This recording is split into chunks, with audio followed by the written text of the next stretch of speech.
بسم الله الرحمن الرحيم الحمد لله رب العالمين والصلاة والسلام على سيدنا ونبينا ومولانا محمد وعلى آله. Assalamu alaikum қасиғайлар, ұстаған оразаларыңыз қабыл болсын. Күнді сырғып, оразаның соңғы ең қасиетті оразаның күндерін өткеруге ниет қылып жатырсыздар. Ниеттеріңіз қабыл болсын. Ардақты пайғамбарымыз саллаллаху алейхи ва саллям жұбайына айтқан Айша анамызға, бұл да ұйықтайтын күндер емес деп, сондықтан ұйықтамай осы күндері құлшылық жасап, ғибадат жасап жатқан баршаларыңыз ниеттеріңіз қабыл болсын. Су, басқа да жағдайлармен қиналып жатқан мұсылмандарға Алла шипа берсін. Еліміздің 10 шақты ауданында, облысында сәл суменен табиғи алапатпен қиыншылық болып жатыр. Алла сіздерге сабыр берсін. Алла ниеттеріңізді қабыл қылсын. Венадан қан алса ораза бұзыла ма? Бұзылмайды, жаным.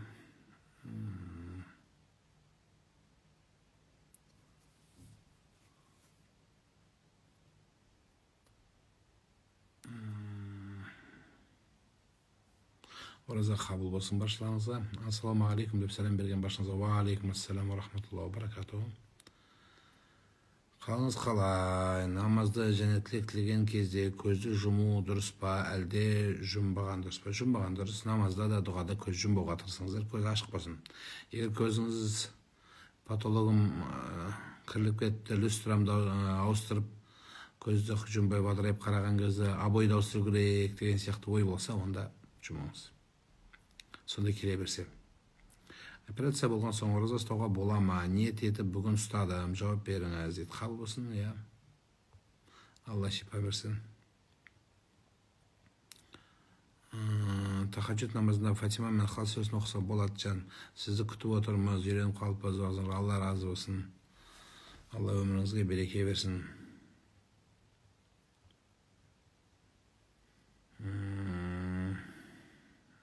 Ақшалай карта ойнаса бола ма? Ақшалай да, ақшасыз да ойнаған дұрыс емес.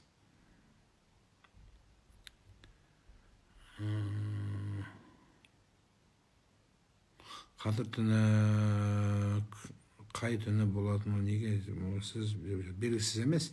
Қадір түні нақты мына күн деп ешкім басып айтамайды деп.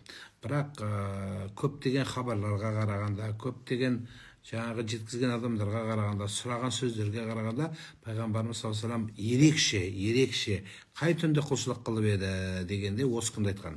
Мысалы, 27-сіз 20 жаңағы мың айдың сауабы, мың айдың сауабы ләйләтул қадр хайру мин алфи шахр, қадір түні 1000 айдан жақсы болса, 1000 айыңыз орта есеппен 83 жылдан асып кететін өмір болса, 83, 84, 85 жылға кететін өмір болса, енді сіз соны Алла Тағала нақты мына күн деп айтса, онда елдің бәрі жанын қинап не қылады ораза ұстап? Тура сол күні тұрып намаз оқып 80 жыл сауап алып, планды орындап жата беретін қой, бәріміз жанды қинамайды. Сол үшін бұл жердегі жасырылды деген себебі сол. Мысалы, көбінесе мына әйел кісілерге қатысты, кошелегіңізде ақша болса, әйелдер кошелекқа бірінші майдалы ұсақтарды қояды, содан кейін барып кесектерді қояды, содан кейін ірі ақша, одан қалса долларласқа тығылады. Құды сол сияқты не ғой?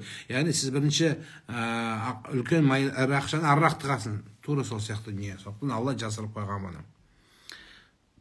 Если дома только одна комната, могу читать в комнате намаз, где спит жена и дети. Конечно, проблем нет. Когда пророк саллаллаху алейхи ва саллям читал намаз,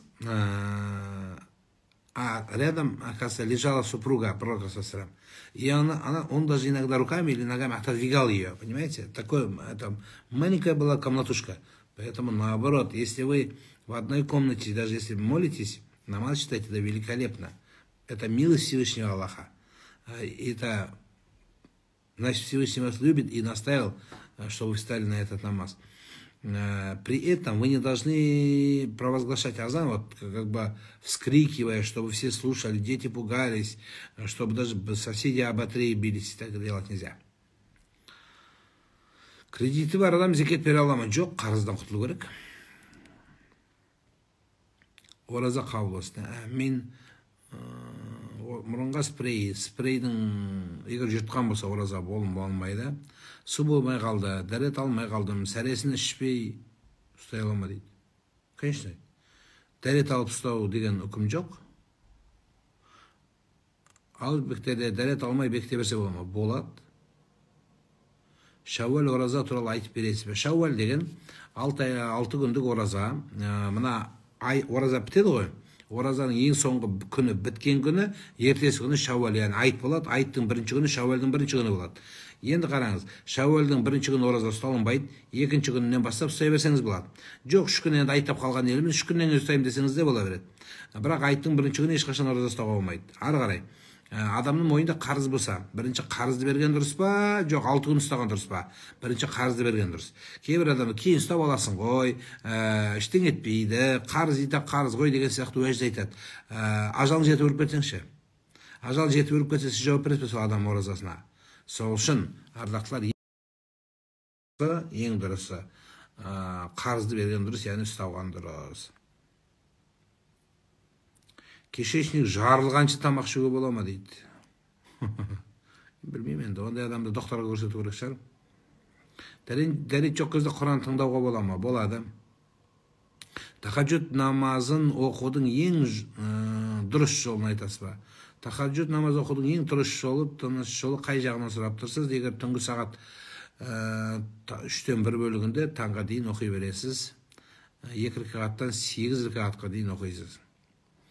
Ертең мен физикалық емтихан тапсыратын едім дейді.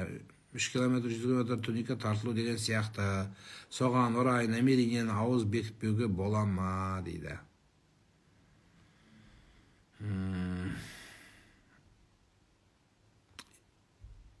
Парыз болады ораза. Бірақ егер совсем сол күні ұстай алмай бұзып жіберетіндей қауіп болса, онда ниет етпейсіз. Енді қалай болады? Онда қалай болады?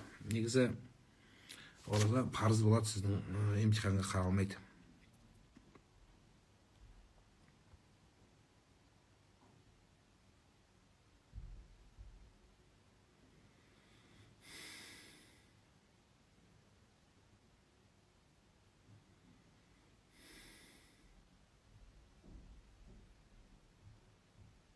Сәресінің неше минутқа дейін жабу керек? 30 минут деп айтты. Жоқ ондай сөз. Таң намазы деген бар. Таң намазының азан айтқанша сәресін ішсеңіз болады. Сәресі таң намазды азан айтқан кезде аузыңыз жабылады. Енді ертерек бітіріп қойсаңыз тіпті жақсырақ. Намаз оқу кезінде есіне беремін. Бұл дұрыс па? Іште оқылған ұйқы қысып есіне беремін дейді. Ұйқы қысам, ұйқымыз бәрімізді қысады. Мен де ұйқым кесіп есіне беремін. Ол басқа нәрсе. Ал өзінен өзі ұйқысыз күндіз болсын, түнде болсын есіне беру, ол басқа нәрсені білдіреді. 2 күн ораза ұстай алмай қалдым. 2 күн қарызым ба дейді. Әлбетте. Неге еркектердің азғындалып кеткенін айтпайсыз? Неге бүйтіп айтпайсың, неге сөйтіп айтпайсың? Сен айтпайсың ба? Сен айта бер. Мен не айту керек екенін өзім білем, айтып жатырмын. Айтылғанда оңдырмай айтып жатырмыз. Бұл бірінші жағдай. Екінші жағдайда айтайын дегенім, әйелдерде азғындалған жоқ па не? Әйелдер кеше не жат тасып жатыр, наркотик тасып жатыр. Тенгринисті оқыңыз, басқасын айтпай қояйын. Нұркезетті оқыңыз. Әйелдер болған жоқ па не? Ондай емес, адамның өзіне байланысты. Адам семьялар бұзып, біреудің байын тартып алып, біреумен қырылысып жатқан жетісіп жүрсіздер ме не? Сондай жоқ па не бізде? Олай айтпаңыз. Ол күнә, жаманшылық ұлға, қызға, еркекке, әйелге қарамайды. Сол үшін ананы айтпайсың ба, мынаны айтпайсың ба деген сөзді бұл жерде қажеті жоқ. Сөз есін табады. Сөзсіз есін табады. Келіншегім аузына байқамай көп шүкірсіздік жасап қояды. Ішкен жегенін ешқашан қиналмаған, бір рет қиналса, өмір бақи қорлық көріп қалатындай дей салады. Қит етсе ажырасам дейді. Кішкене әйел сондай. Құдай олар сондай қып жаратқан жан. Ол не только сенің әйелің. Бүкіл мирда, планетада, планета Земля деген бар. Сол планета Земля дегендегі әйелдердің көбісі солай бар. Әйел оны Құдай сондай қып жаратқан. Сумочка жақсы көреді, сумочка бар болса, тағы сумочка алғысы келеді. Коучтың сумкасын алғысы келеді. Коучтікі болса, Майкл Корстың новый модель шығады, оны алғысы келеді. Соң Карл Лагерфельд деген бар, оны алғысы келеді. Содан кейін бар, тағы бір подушкасы, бір пәлес болса, тағы бір пәлес алғысы келеді. Сондай өзі. Үйде біреу тұрса, екіншісін алғысы келеді. Құдай сондай. Мойнына бір нәрсе алғысы келеді, жылтырақ алғысы келеді. Құдай оны сондай қылып жаратқан. Ол әйел адам мен еркек адам салғыласпайды жан. Сіз сенікі дұрыс деп отыра бересің, болды. Әйелдің енді аузынан көп шығып, ол тек қана біздің әйелдер ғана емес, бәрі әйелдер сөйтіп жүре береді. Бүйткенде бүйтуің береді, саған тиюім керекше, анау Қайратқа тиюім керек еді, Қайрат директор болып кетті, ректор болып кетті. Қайрат көзім ай саған көрген, сорым ай саған тигенше вообще тимей байсыз қалуың керек еді деген сияқты айта береді. Ол сондай ештеңе етпейді.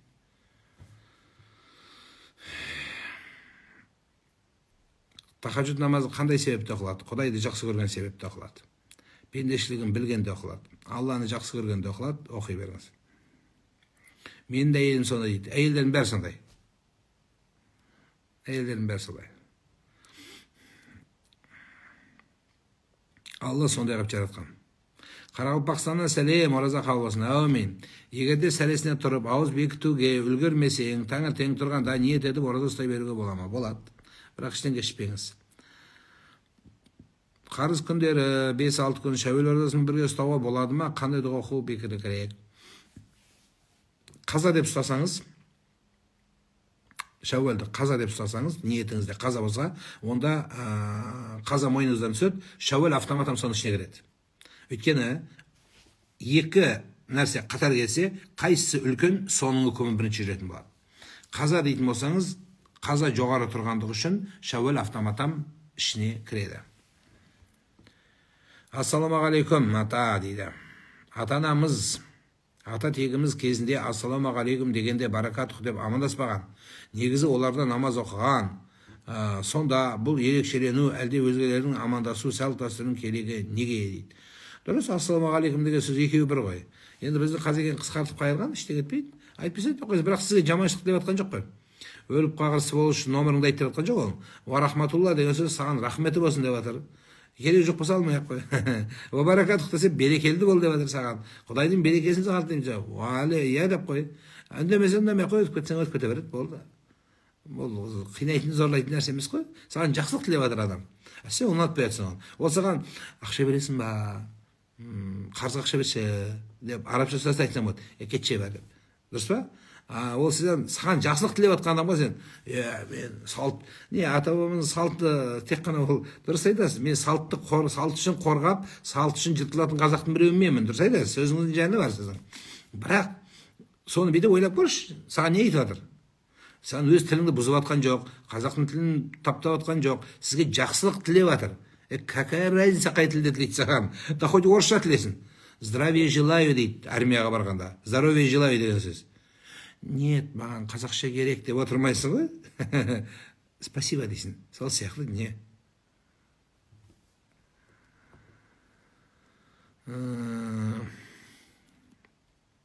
Аға, біздің тұрмыс құрғаныма 15 жыл болды. Шүкір 3 балам бар. Біз тек ЗАГСтен ғана өттік. Мешіттегі некеден өтпедік. Мешіттің некеден өту бола ма, бұрын білмедік. Иә, өтіңіз. Қарыз ораза күндердің сағатын қалай білуге болады ауызашар кезінде. Сол бекіткен кезде ақшам намаздың кестесін қарайсыз, болды. Ақшам намазда ауызаша бересіз. Еркек талақ берсе, қайта қосылуға болады ма? Қайта неке қиюға тұру керек па? Талақты қалай берді, мәселе соған байланысты болады. Соған қалай сөз өрбейтін болады. Ұстаз, өзім, оразамын, ұлым бар, ажырасқам, әкем үйге сыйдырмайды, әбден шаршадым, күшім қалмағандай сезінем, барар жерім болмаған соң амалсызда жүрмін, көзімнен жас тоқтатар емеспін, дейді.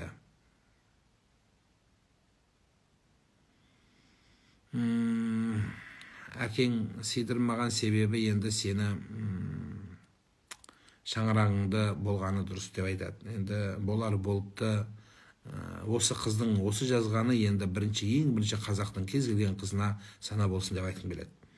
Бекерден бекер ажырасып, байым сөйлеп қойды, анау сөйлеп қойды, енем сөйлеп қойды деп тұра қашып, ала қашқандар, міне осы сияқты біреудің басындағы проблемадан адам өзіне тәлім жинаған жақсы болады.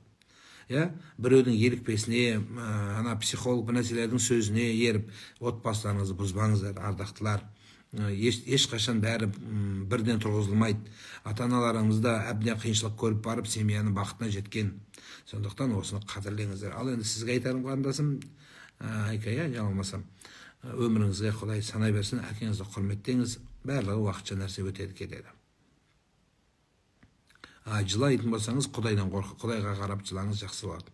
Ит төбелестіру харам ба? Ит төбелестіру, мышық төбелестіру, тасбақа төбелестіру, таракан төбелестіру, шыбын төбелестіру бәрі харам.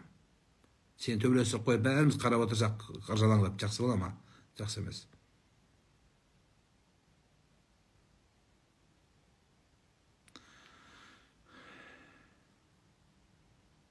Қарызы көптер пітір бермесе бола ма? Болады. Динара, некені қайта жаңартуға бола ма? Неге десеңіз, себебі бар. Себебі болса жаңарту болады, себепсіз жаңартылмайды.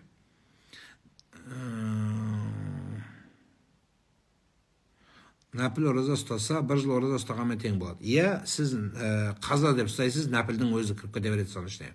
Аяғым ауыр екенін білдім, оразамды жалғастыра берсем бола ма? Ситуацияң қандай? Көтеріп жақсы кетіп жатса, ұстай бер ары қарай. Өз бітті өз. Асқазан ауырып, ораза ұстай алмадым, қарызымды қай уақытта ұстаймын, ұстаз? Жазылғаннан ұстайыңыз.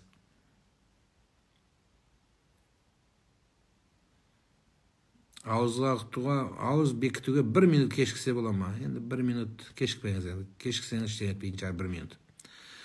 Ұлым ораза ұстап жүреді, тамақ ісіп ауырып қалды, бір күн ораза ұсталмай қалды, дәрі ішсе бола ма? Енді қатты ауырып тұрса, ауруын асқындырып алмасын, кейін айттан кейін ұстайды.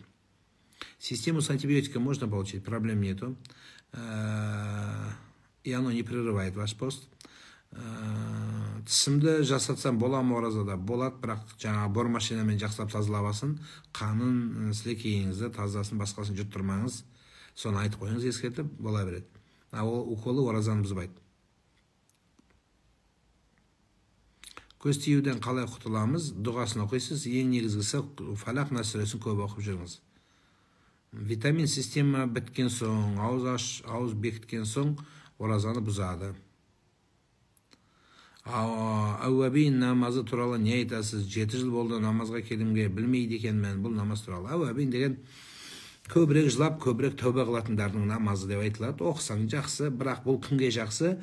Қарызы мойнынан, белінен аспағандарға жақсы. Өзің қарыз болып, бір қарыздың үстіне тағы қарыз көбейтіп, еще жыртыңдап жаңағы нені оқып жүрсең, әуәбинді. Тілің 2 метр болса, әуәбинді оқыған жоқмай қайдан, елдің басын қатырмай-ақ, өзің дәуле көрсетпей-ақ. Мына адам нәпіл оқитындар құрметті, супер мұсылман болғысы келгендер сіздерге қатысты. Бір қайырлы жасақ қойыншы. Мына құлшылықтың ең жақсысы аузына ие болу. Құлшылықтың ең жақсысы тақуалықтың патологы, көзін тыю.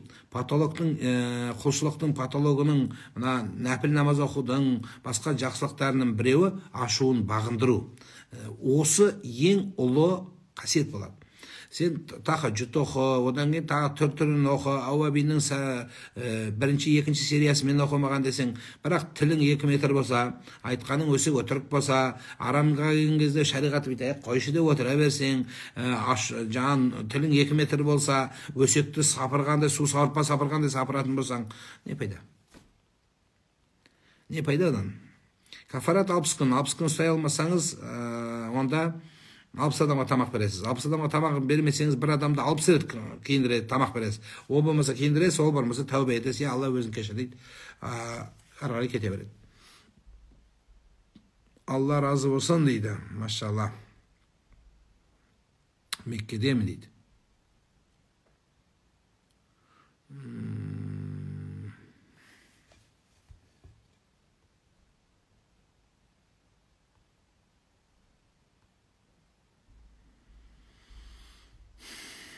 Намаз оқып үйрену үшін дәретсіз оқып жаттап үйренсе болады ма дейді. Жоқ, дәретпен үйренсін. Мысалы, артық сөз ол. Ғұсыл алған соң дәрет алу міндет пе? Жоқ, міндет емес. Егер денеңіз толық жуылып ғұсыл шартына өткен болса, Ханафи мазхабы бойынша дәрет бар болып есептелінеді. Бірақ қосымша дәрет алсаң, әлбетте жақсы. Тіке айтасыз қатынайды. Енді сол ғой, өтірік айтып не керегі бар? Өтірік айтып жағынғанша, шыныңды айтып жалын деген қазақтың ұраны бар. Соны ұстану керек. Мына тақуа, типа тақуа, 17 рет Меккеге барғандар, тахаджуд намазды үзбейтіндер, 2 сөздің бірі Субханалла, Әлхамдулилля, Астағфирулла деп айтатындар, тағы не деп айтайын. Осы сияқты типтегілер, типа тақуалар. соларға арналады бұл сөз. Әр сөз иесін табады, өзінің иесін. Кімге айтылып тұрғанын өзі біліп тұр өзі. Солар естиді осы сөзді бәрібір. Соларға арналады. Тақуалығыңызды елге көрсетіп, мен 17 рет Меккеге барғам, осындайды осындайым деп, астағфирулла деп сөйткенің сол показателі ана күнәда болмағаның сол болады. Кезінде үлкен ғұлама имам Ағзамнан сұрағанда, тақуалық не деген кезде, сауап болған жерде сен болсаң, күнә деген жерде сен болмасаң, тақуалық сол деген екен. Сол мәселе сол. Кеше неге эфирге шықпадыңыз? Кешірім сұраймын, енді мен де адаммын, мен де пендемін, ауырып қалам. Бүгін де кішкене көзім ісіп, мазам болмай жатыр, бүйрегім ауырып. Сондықтан Алла шипа берсін, амандық берсін. Өзім қатты өкініште боламын, сіздерге кездесе алмай қалсам. Алла қуат берсін. Қазақ айтпақшы, шықпа жаным шықпа деп сөйтіп отырған жайымыз. Алла разы болсын. Жазған хабарларыңыздың бәрін оқыдым. Жаңағы сәресімнің бытшын шығардыңыз ғой, не қайда жүрсіз деп жазып жіберіпті біреу. Шықпайсыз ба ертеңгі эфиріңізге деп. Солай.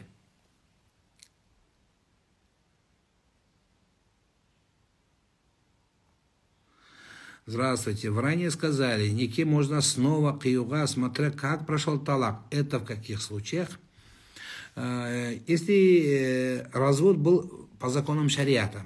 Закон шариата гласит, что если мужчина не давал трижды талака, то есть одновременно, единожды, да, трижды, при каждом случае отдельно, если эти слова произнес, соответственно, нике будет считаться бидатом, то есть это в исламе запрещено, а повторного никак здесь обратного хода нету. Это первое.